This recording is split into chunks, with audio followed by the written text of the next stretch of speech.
اللہ کا شکر ہے اس پلیٹ فارم سے کتاب و سنت کی آواز بلند ہو رہی ہے الحمدللہ. ہم آپ کے بابوں کو بالکل نہیں مانتے اس لیے کہ آپ بھی دوسروں کے بابوں کو نہیں مانتے. اچھا، رات کو مختلف چینلز کے اوپر جو نیو ایئر کی سیرمنی ہے اس کے حوالے سے کچھ ویڈیوز آئی تھیں. یہ آپ کے سوالات تو میرے پاس آ چکے ہیں ریئل ٹائم پرچیوں کی شکل میں اس سے بعد میں ڈسکس کرتا ہوں. پہلے مجھے ضمناً ایک چیز یاد آ گئی اور وہ یہ نیو ایئر کی سیلیبریشن کے پوائنٹ آف ویو سے بعض لوگ اسے ایک مذہبی ایکٹیویٹی کے طور پر پریزنٹ کرتے ہوئے اس کے اوپر بدعت کا فتویٰ لگاتے ہیں. ایک تو اس کا وہ پہلو ہے کہ اس رات کے اندر اگر کوئی بے حیائی کا کام ہوتا ہے یا کوئی فضول خرچی ہوتی ہے ضرورت سے زیادہ تو اسے تو یقیناً ہم کنڈیم کریں گے، اور اس کا تعلق صرف نیو ایئر نائٹ کے ساتھ نہیں ہے. جب کبھی بھی اس طرح کی ایکٹیویٹیز ہوں گی ان میں جو ایک اسراف والا پہلو ہے، قرآن و سنت کے خلاف ایکٹیویٹیز والا پہلو ہے، اس کو تو ہم کنڈیم کریں گے. اس کا اسپیسیفکلی کسی ایک رات کے ساتھ تعلق نہیں ہے. لیکن فی نفس سے ہی کسی کو نئے سال کے اوپر ایک میسج کر دینا ہیپی نیو ایئر کا، خواہ وہ آپ یکم محرم کو کر رہے ہوں یا یکم جنوری کو کر رہے ہوں، تو اس میں کوئی شرعی گرفت والا معاملہ نہیں ہے. یہ آپ کے سوشل ایشوز ہیں، ان کے اوپر شریعت نے کوئی قدغن نہیں لگائی ہوئی. لہٰذا وہ جو حدیث جو سنن ابی داؤد کے اندر موجود ہے، من تشبہ بقوم فہو منہم، جو کسی قوم میں مشابہت اختیار کرتا ہے ان کی، وہ ان میں شمار کیا جائے گا. یہ اس کیٹیگری میں فال نہیں کرتا. وہ اسپیسیفکلی ریلیجس ایکٹیویٹیز میں انوالومنٹ ہے. جس طرح آپ سمجھ لیں ہولی دیوالی کے موقع کے اوپر ان ایکٹیویٹیز کے اندر شامل ہونا، کرسمس کی ایکٹیویٹی کے اندر شامل ہونا جو اسپیسیفکلی ایک شرک کے اوپر مبنی ایکٹیویٹی ہے. ظاہر ہے ہمارا تو عقیدہ نہیں ہے کہ حضرت عیسیٰ ابن مریم جو ہیں وہ نعوذ باللہ اللہ کے بیٹے ہیں یا اللہ ہی نے عیسیٰ ابن مریم کا روپ دھارا ہوا ہے. کل ہماری تفصیلی ویڈیو بھی اس حوالے سے ریکارڈ ہو چکی ہے، اپلوڈ ہو گئی ہے. 25 دسمبر کو میں نے پچھلی دفعہ وہ کی تھی، پچھلے سنڈے کو. تو اسلام چونکہ توحید کے معاملے میں سینسٹیو ہے اور یقیناً اس پوری کائنات کا مقصد ہی توحید کی پہچان ہے، تو اس میں تو ہم کوئی کمپرومائز نہیں کریں گے. اسی طریقے سے اگر کوئی سکھوں والا کڑا پہن لیتا ہے یا کوئی ہندوؤں والا سندھور اپنے ماتھے پہ لگا لیتا ہے، یہ ساری کی ساری ریلیجس ایکٹیویٹیز ہیں. یا گلے کے اندر سلیب کا لٹکا لینا، ایک ٹائی پہننا، ٹائی تو اس کیٹیگری میں فال نہیں کرتی. ظاہر ہے ٹائی تو ہندو بھی پہنتے ہیں، مسلمان بھی پہنتے ہیں، کرسچنز بھی پہنتے ہیں، جوز بھی، اور ایک ڈریس کے طور پر ہے. اگر یہ ریلیجس ایکٹیویٹی ہوتی تو ویٹیکن سٹی کے جو پوپ ہیں انہوں نے بھی ٹائی لگائی ہوتی، وہ سلیب ہی لٹکائی ہوئی ہوتی ہے. اسپیسیفکلی جو ریلیجس ایکٹیویٹی ہے کسی بھی مذہب کی، اس کو اڈاپٹ کرنا یہ اسلام کے اندر حرام ہے، بدعت ہے اور قابل گرفت ہے. اور اگر شرکی کیٹیگری میں کوئی چیز چلی جائے گی تو وہ تو بہت زیادہ پھر خطرناک معاملہ ہو جائے گا دنیا اور آخرت کے اعتبار سے. اللہ تعالیٰ اس طرح کی ایکٹیویٹیز سے تو ہمیں محفوظ رکھے، آمین. باقی یہ کسی کی برتھ ڈے کے اوپر کوئی میسج کر دینا اس کو، یا نیو ایئر کے شروع ہونے کے اوپر کوئی میسج کر دینا، تو یہ ریلیجس ایکٹیویٹی نہیں ہے. اس کو خام خواہ ریلیجن کے ساتھ جوڑنا یہ بڑی سخت زیادتی ہے. اور یہ کہنا کہ وہ لوگ کرتے ہیں اس لیے ریلیجس ایکٹیویٹی ہو گئی، تو وہ لوگ جن کی طرف آپ اشارہ کر رہے ہیں ان میں سے تو اکثر لوگ سیکولر ہیں، کئی ان میں سے ایتھیسٹ ہیں، ان کا مذہب سے کوئی لینا دینا نہیں ہے. اور اگر آپ اسی طریقے سے ریزیمبلنس بنانا شروع کر دیں گے پھر تو معاملہ خطرناک ہو جائے گا. پھر جو علماء یہ فتوے لگا رہے ہیں ان کے ہاتھوں میں جو 2-3 لاکھ روپے کے اسمارٹ فون ہیں، جن کو میں 76 موبائل کہتا ہوں پنجابی میں، اتنے بڑے بڑے، تو وہ بھی اسی کیٹیگری میں فال کر جائیں گے. جن گاڑیوں میں وہ گھومتے ہیں، دندناتے پھرتے ہیں، اور جو اسلحہ وہ یوز کرتے ہیں، باقی ساری چیزیں جو یوز کر رہے ہیں، ایون آج تو قرآن بخاری مسلم بھی ان پرنٹنگ پریس کے اوپر پرنٹ ہو رہا ہے جو اجمیر شریف والوں کا بنایا ہوا ہے اور بغداد شریف والوں کا. یقیناً ان کا نہیں بنایا ہوا، یہ بھی گوروں کا بنایا ہوا ہے. تو یہ اس کیٹیگری میں چیزیں فال نہیں کریں گی. بدعت کی ڈیفینیشن کو آپ سمجھ لیں. بدعت کی جو ڈیفینیشن ہے بخاری اور مسلم میں، اس میں واضح الفاظ ہیں، من احدث فی امرنا ھذا فہو رد. جس نے ہمارے امر میں جو ہم نے دین کے طور پر تعلیم کیا ہے اس میں کوئی چیز داخل کر دی، وہ مردود ہے. یہ الفاظ ہی بتا رہے ہیں. ایک ایکسٹریم کے اوپر اہل حدیث حضرات کا موقف ہے جو ہر معاملے میں بہت سینسٹیو ہوتے ہوئے بعض اوقات بدعت کے معاملے میں غلو کا شکار ہو جاتے ہیں، اور دوسری طرف ہمارے حنفی لوگ ہیں، خصوصاً بریلوی دیوبندی اور اہل تشیع، یہ لوگ دوسری ایکسٹریم پہ چلے جاتے ہیں، حق درمیان میں ہے. بدعت کے معاملے میں بہت سینسٹیوٹی ہے، اس میں کوئی شک نہیں ہے. من احدث فی امرنا ھذا فہو رد، جس نے ہمارے دین کے اندر کوئی ایسی چیز داخل کر دی جو اس میں سے نہیں ہے وہ مردود ہے. اور ایک اور حدیث ہے بخاری اور مسلم میں، صحیح بخاری میں وہ ابن مسعود سے موقوفاً ہے، اور مسلم شریف میں وہ پوری مرفوع روایت ہے. جابر بن عبداللہ سے امام باقر علیہ السلام نے روایت کیا ہے، اور امام باقر علیہ السلام سے امام جعفر نے روایت کی ہے کہ نبی علیہ السلام جب کبھی بھی منبر پر خطبے کے لیے آتے تو آپ علیہ السلام فرماتے حمد و صلات کے بعد، اما بعد فإن خیر الحدیث کتاب اللہ وخیر الہدی ہدی محمد صلی اللہ علیہ وآلہ وسلم وشر الامور محدثاتها وکل محدثۃ بدعہ وکل بدعۃ ضلالہ وکل ضلالۃ فی النار. کچھ الفاظ جو ہے نا اس کے وہ سنن ابی داؤد کے اندر اور جامعہ ترمذی میں ہیں، کچھ سنن نسائی میں ہے. میجورٹی جو پورشن ہے وہ صحیح مسلم میں 2005 نمبر یہ حدیث ہے، اور موقوفاً ابن مسعود سے بخاری کے اندر بھی موجود ہے کہ نبی علیہ السلام نے فرمایا کہ آگاہ ہو جاؤ، سب سے بہترین کلام اللہ کی کتاب ہے، سب سے ہدایت یافتہ راستہ محمد صلی اللہ علیہ وآلہ وسلم کا ہے. بدترین کام وہ ہیں جو دین میں خود سے داخل کر دیے جائیں، ایسے جو کام ہیں یہ بدعتیں ہیں. تمام بدعتیں گمراہیاں ہیں، اور تمام گمراہیاں جہنم میں لے جانے والی ہیں. اللہم اجرنا من النار. اب اس کی وجہ سے نبی علیہ السلام نے کیٹاگوریکلی ایک حق بات امت تک پہنچا دی. لوگ جو بات بات میں پوچھ رہے ہوتے ہیں کہ جی یہ منع کہاں ہے، یہ منع کہاں ہے، بھئی ایک جملے سے چیز منع ہو گئی.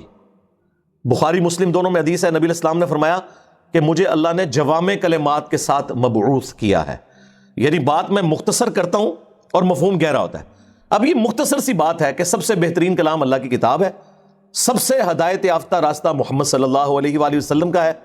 بس اتنی بات ہوتی نا تو آپ کے لیے پھر بھی کوئی گنجائش نہیں کر سکتی تھی کہ ہاں آپ کا بھی ہے لیکن وہ زیادہ بہترین ہے.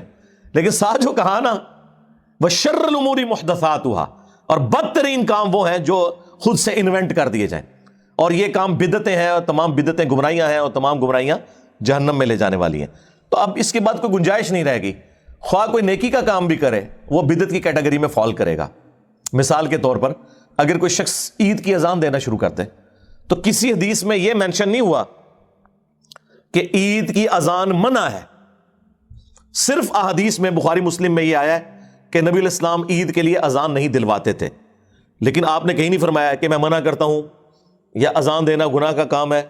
اذان تو بڑا نیکی کا کام ہے. بخاری مسلم دونوں میں حدیث ہے کہ اذان کی آواز سے شیطان کی ہوا خارج ہو جاتی ہے اور وہ وہاں سے بھاگ جاتا ہے کئی کلومیٹرز دور تک. تو عید کے موقع کے اوپر تو دو اذانیں ہونی چاہیے کہ بعض لوگ تو صرف عید کے لیے مسجد میں آ رہے ہوتے ہیں، لیکن عید کے لیے اذان کوئی نہیں ہے. اذان نہیں ہے، اقامت بھی نہیں ہوتی، ڈائریکٹ نماز پڑھی جا رہی ہوتی ہے. کبھی کسی بریلوی نے، کسی دیوبندی نے، کسی شیعہ نے، کسی اہل حدیث نے اذان نہیں دی. پوچھیں کیوں؟ وہ کہتے ہیں ثابت نہیں. لیکن بریلوی حضرات سے تو ہم پوچھیں گے، آپ کے نزدیک تو ڈیفینیشن ہی نہیں. آپ کہتے ہیں جو بھی نیکی کا کام ہو، خواہ قبر پہ اذان دینا ہو، خواہ اذان سے پہلے درود و سلام پڑھنا ہو، وہ ہم نے کر لینا ہے کیونکہ نیکی کا کام ہے، اس کو کون منع کر سکتا ہے. تو آپ کی ڈیفینیشن میں تو یہ ہونا چاہیے. تو وہ کہیں گے نبی علیہ السلام سے ثابت نہیں.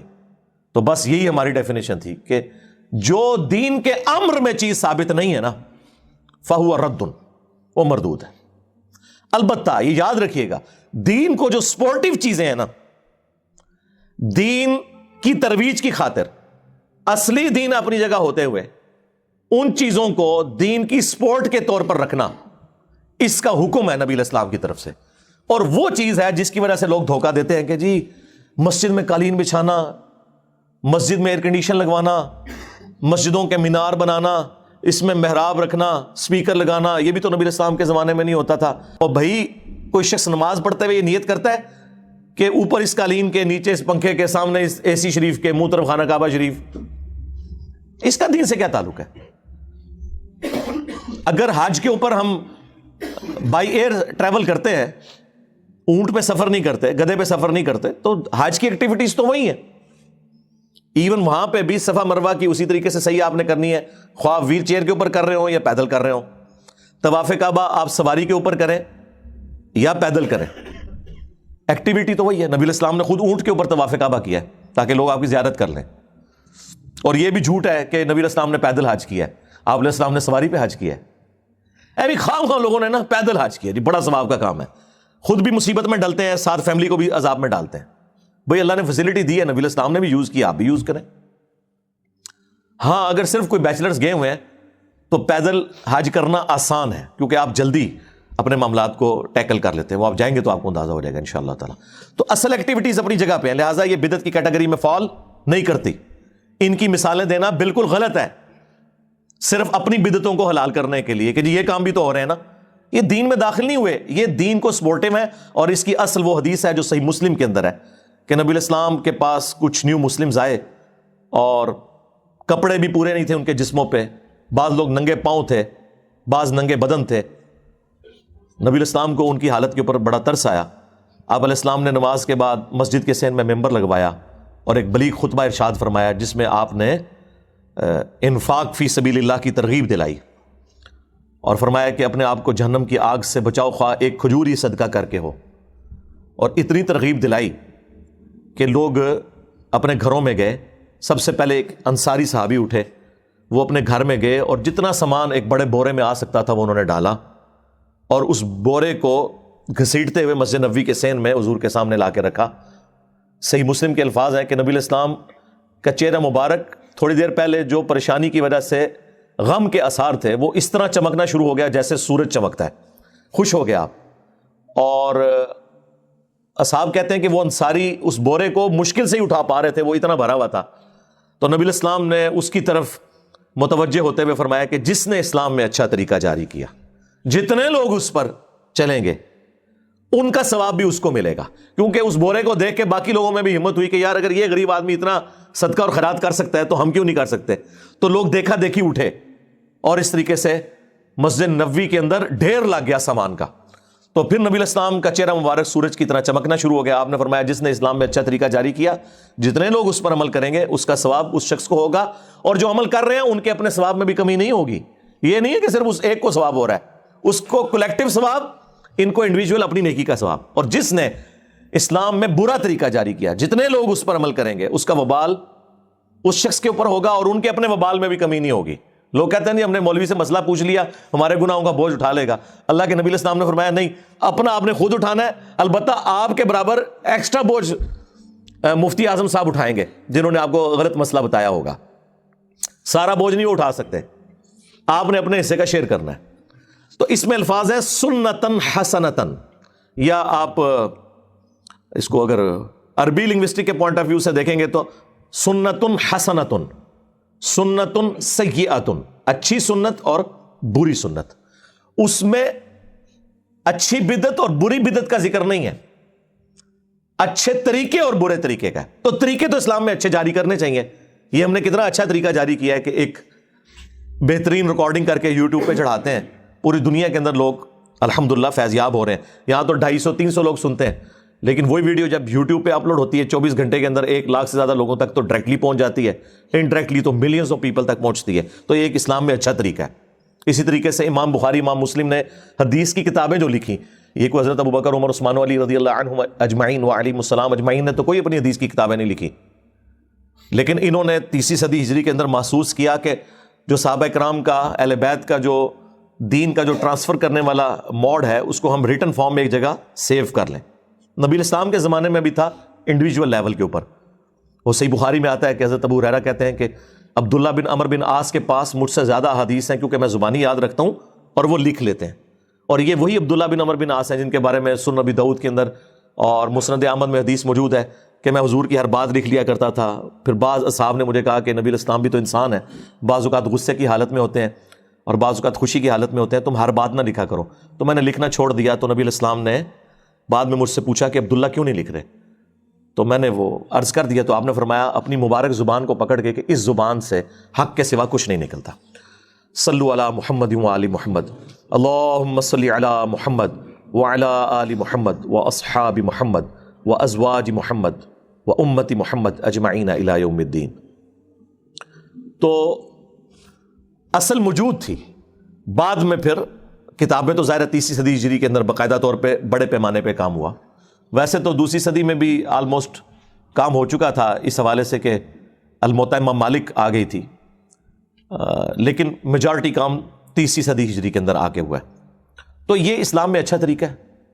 الیکٹرانک کاؤنٹر کے اوپر کاؤنٹنگ کرنا، تسبیحات کو گننا اسلام میں اچھا طریقہ ہے. پڑھنا وہی ہے آپ نے، اس پہ اگر آپ پڑھ رہے ہیں نا یا معین الدین چشتی پار لگا دے کشتی، تو وہ غلط ہوگا.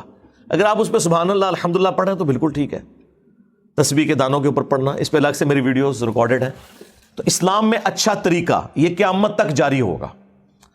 1972 میں بوئنگ 747 کی پہلی پرواز سعودی عرب لینڈ کی تھی. اس سے پہلے جتنے لوگ حج کے لیے جاتے تھے نا، 5 سالوں کے اندر ان کی تعداد ڈبل ہو گئی تھی.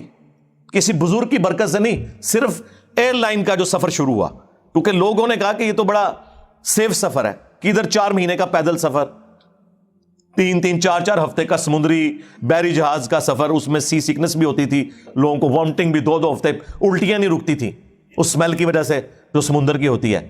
اور کہاں جناب آپ 4 گھنٹے میں اسلام آباد سے بیٹھیں اور جدے لینڈ کر دیں اور پتہ ہی نہ چلے سفر کا. تو اس وجہ سے یہ تعداد اسی وقت 5 سالوں میں ڈبل ہو گئی تھی. تو یہ اسلام میں اچھا طریقہ ہوا. تو اس طرح کے اچھے طریقے وقتاً فوقتاً جاری رہے، قیامت تک جاری رہیں گے. اور اس کی اصل وہ حدیث رہے گی جس کی نبی علیہ السلام نے خود یعنی اجازت دی ہے، بلکہ حکم فرما دیا اس حوالے سے کہ وہ آپ کو ترغیب دلا دی کہ آپ کو بھی ثواب ہوگا. ڈاکٹر اسرار صاحب آج دنیا میں نہیں رہے، مولانا اسحاق صاحب دنیا میں نہیں رہے، لیکن ان کی ویڈیو سے لوگ استفادہ کر رہے ہیں، ان کے لیے صدقہ جاریہ ہے. مولانا مودودی نے جو کام کیا ہے لوگ اس سے استفادہ کر رہے ہیں، صدقہ جاریہ ہے. امام بخاری امام مسلم کے لیے صدقہ جاریہ ہے. وہ بھی صحیح مسلم کے اندر حدیث موجود ہے کہ میت کو 3 چیزوں کا ثواب پہنچتا ہے مرنے کے بعد بھی.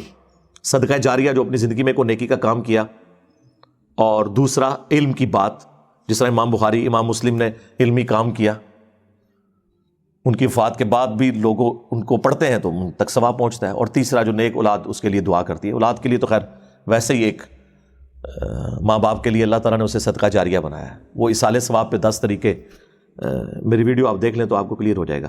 لہٰذا اس سے وہ بدعت والا کانسیپٹ جو انہوں نے لیا ہوا وہ بالکل غلط ہے. یہ دونوں ایکسٹریمز ہیں کہ ہر چیز کو بدعت کہہ دینا اور ہر چیز کو دین میں خود سے داخل کر دینا، یہ کہہ کہ جی اسلام میں تو اچھا طریقہ جاری کرنے کا حکم ہے. جب ہم یہ ساری چیزیں کلیریفائی کرتے ہیں نا، تو پھر یہ ایک سٹیپ آگے طے کرتے ہیں. جنہوں نے اپنی بدعتیں حلال کرنی ہوتی ہیں وہ کہتے ہیں کہ ٹھیک ہے، اگر شریعت کا حکم اسی طریقے سے اپلائی ہوتا ہے تو پھر ہر اس شخص کے اوپر اپلائی ہونا چاہیے جس نے نبی علیہ السلام کا کلمہ پڑھا ہے. پھر یہ تفریق نہ آپ کریں کہ صحابی بدعت شروع کر سکتا ہے اور غیر صحابی نہیں کر سکتا. ہم کہتے ہیں بالکل ٹھیک ہے. کہتے ہیں دیکھ لیں پھر حضرت عمر نے بدعت شروع کروا دی، تراویح کی جماعت جو کروائی تو یہ تو بدعت تھی. اگر حضرت عمر کو یہ رائٹ ہے تو ہمارے بزرگان دین کو کیوں نہیں رائٹ؟ اس کا پہلے تو علمی جواب ہے، بلکہ پکی والا جواب اسے کہیں. علمی جواب تو ہم علم کی فیلڈ میں تو ہم سب کو برابر سمجھتے ہیں، چاہے صحابی ہو یا غیر صحابی. پہلے پھکی والا جواب ہے کہ خلفاء راشدین کے لیے تو اسپیسیفکلی حدیث ہے ابو داؤد ترمذی میں، علیکم بسنتی و سنت الخلفاء الراشدین المہدیین. تم میرے بعد بہت اختلاف دیکھو گے، اس وقت میری سنت کو اور میرے خلفاء راشدین کی سنت کو لازمی پکڑ لینا اپنی داڑھوں سے، اور دین میں نئی نئی بدعتوں سے بچنا. ہر بدعت گمراہی ہے اور یہ تمام گمراہیاں جہنم میں لے جانے والی ہیں. یہ اسپیسیفکلی خلفاء راشدین کے مخالفین کے لیے بات ہوئی تھی، اور خلفاء راشدین کے پیچھے نبی علیہ السلام کھڑے ہیں. تمام صحابہ کے پیچھے نہیں، خلفاء راشدین کے پیچھے. اور اس کے پیچھے حکمت یہ ہے کہ اگر کوئی صحابی انڈیویجول لیول کے اوپر کوئی ایسا کام کرے گا جو قرآن و سنت کے منافی ہے تو وہ اس کا ذاتی عمل ہوگا. لیکن خلیفہ راشد اگر کوئی ایسا کام کرے گا نا، وہ ذاتی عمل نہیں ہوگا، وہ پبلکلی رپورٹ ہوگا اور لوگ اسے ہائی لائٹ کریں گے، اور اس ہائی لائٹ ہونے کی وجہ سے اپنا ڈیسیژن واپس لے لے گا. یہ آپ کو فرق سمجھ آیا؟ اس لیے خلفاء راشدین کی سنت کو لازم قرار دیا گیا. اب اس کی کئی ایک مثالیں ہیں، وہ پھر 1 گھنٹہ اور لگ جائے گا مجھے. مسئلہ 197 میرا تقلید کے اوپر ریکارڈڈ ہے، اور مجھ پہ اماموں کی گستاخی کا فتویٰ لگایا گیا. اس میں میں نے پھر صحابہ کرام سے مثالیں دی ہیں کہ وہ بھی اپنی غلطیوں کے اوپر رجوع کرتے تھے. چلیں تبرکن آپ لے لیں، بخاری مسلم دونوں میں حدیث ہے کہ مسجد میں بیٹھ کے حسان ابن ثابت نعتیہ اشعار پڑھ رہے تھے تو حضرت عمر اپنے دور خلافت میں قریب سے گزرے اور انہوں نے صرف تیکھی نظروں سے ان کی طرف دیکھا. اس سے پہلے کہ حضرت عمر انہیں کچھ کہتے، حضرت حسان بول پڑے. حالانکہ حضرت حسان ابن ثابت کوئی دلیر صحابہ میں سے نہیں تھے، وہ شاعر تھے، درویش ٹائپ کے تھے.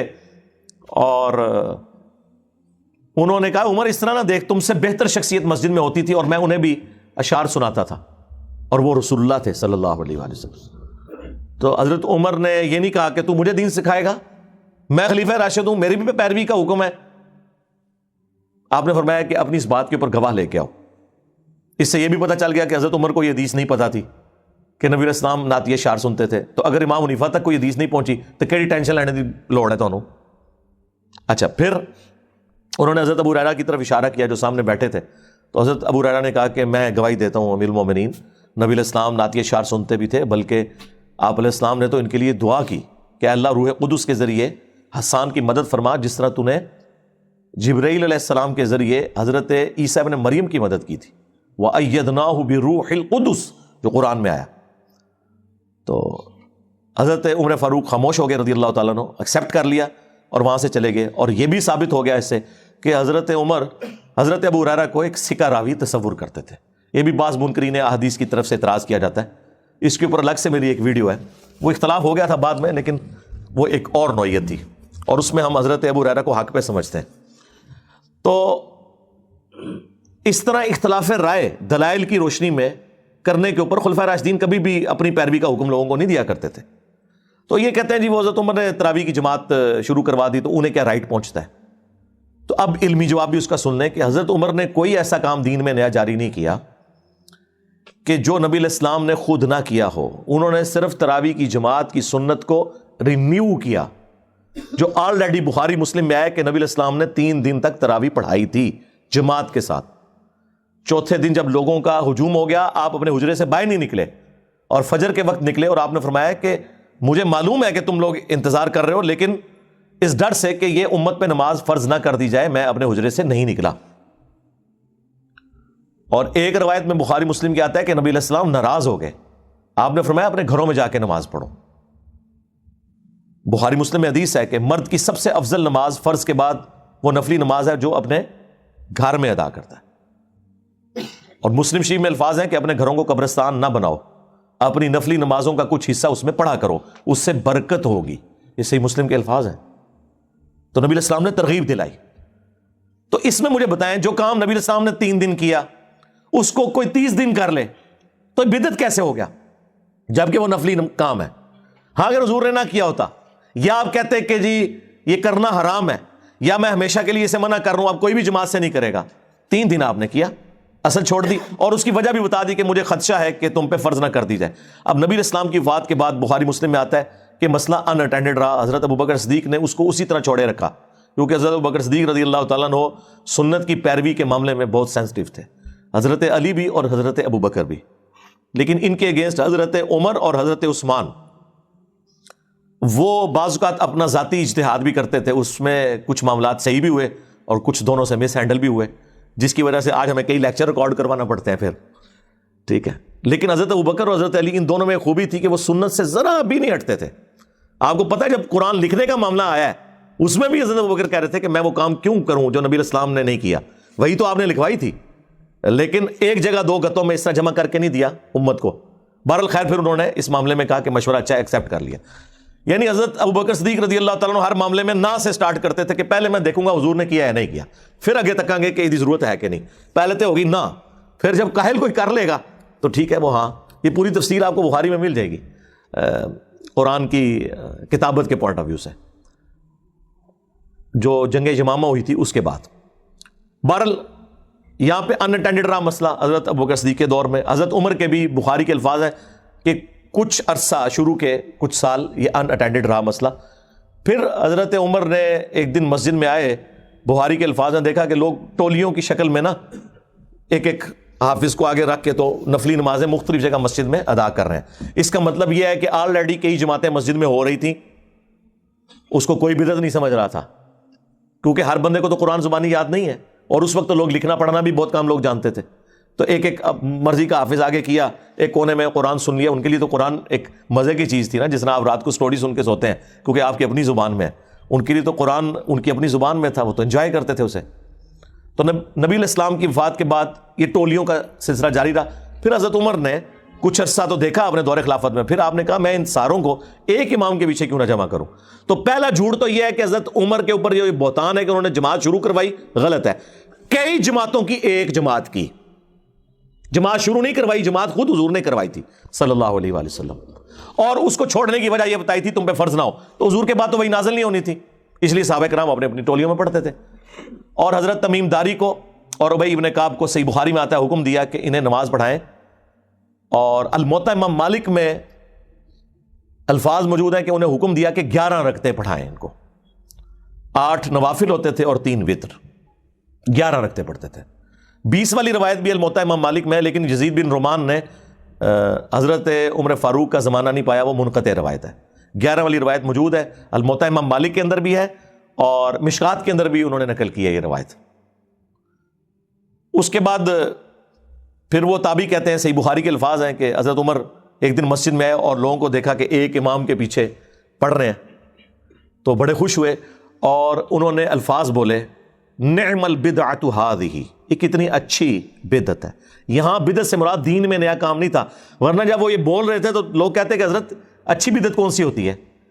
وہ ان کو پتا تھا کہ میں بدعت کن معنوں میں کہہ رہا ہوں، ایک سنت جو 3 دن تک تھی اسے رینیو کیا، پلس مختلف ٹولیوں والے اماموں کو ایک امام ان کے اوپر مقرر کیا ایک دین میں۔ یہ آپ سمجھ لیں یہ انہی معنوں میں تھی سنتن حسنتن، لیکن بدعت کا جو کہ لفظ انہوں نے یوز کیا اس سے لوگوں نے پلی لے لی کہ جی دین میں اچھی بدعت جاری کر سکتے ہیں۔ ہم کہتے ہیں ٹھیک ہے آپ بدعت کا لفظ بھی بول لیں، ہمیں کوئی اعتراض نہیں، لیکن کام آپ نے وہ کرنا ہے جو حضور نے خود کیا ہو۔ کرو جنی مرضی بدعت کرو، لیکن اس کی اصل دین میں موجود ہو۔ یعنی نبی علیہ السلام نے کبھی سفید پگڑی باندھی، کبھی کالی باندھی، کبھی آپ نے ٹوپی بھی پہنی، کبھی سرخ چادر بھی رکھ لی۔ ایک بندہ پوری زندگی سفید پگڑی باندھتا ہے، ہم اسے نہیں کہیں گے تم جو ہے وہ گناہ گار ہو، اصل موجود ہے باندھو۔ ایک صرف کالی باندھتا ہے، کوئی اعتراض نہیں، کرو۔ نبی علیہ السلام نے ہمیشہ سفید کپڑے نہیں پہنے، آپ نے سبز بھی پہنے، آپ نے سرخ بھی پہنے، آپ نے کالے بھی پہنے، میری پوری تفصیلی ویڈیو ہے اس کے اوپر۔ لیکن ایک بندہ ہمیشہ ہی سفید کپڑے پہنتا ہے، ٹھیک ہے ہم اسے کہہ دیں گے اچھی بدعت ہے، کرو۔ لیکن یہ بدعت اس لیے نہیں ہوگی کہ وہ ایک سنت ہے، ہاں اس اعتبار سے بدعت ہے کہ حضور نے ہمیشہ سفید نہیں پہنے تھے، آپ نے مختلف رنگوں کے پہنے ہیں تو آپ ٹھیک ہے یہ کریں، ان معنوں میں کریں آپ جتنا مرضی، لیکن آپ اس کی اصل تو دیکھیں۔ میں اکثر کہتا ہوں ہمارا مقدمہ آپ انٹرنیشنل کورٹ میں لے جائیں، گورا بھی ہماری بات کو سمجھ لے گا۔ تم لوگوں نے اس لیے نہیں سمجھنا کہ تمہارے بابے تمہیں غلط دین بتا گئے، تمہیں یہ نظر آتا ہے کہ اب اس کی بات سنیں گے تو بابوں کا کیا بنے گا؟ بھائی بابوں کو چھوڑو، اپنی آخرت کی فکر کرو اور اپنا رشتہ اس شخص کے ساتھ مضبوط کرو جس کی قبر مدینے میں ہے۔ صلو علی محمد وآل محمد، اللہم صلی علی محمد وعلی آل محمد واصحاب محمد وازواج محمد اجمعین الی یوم الدین۔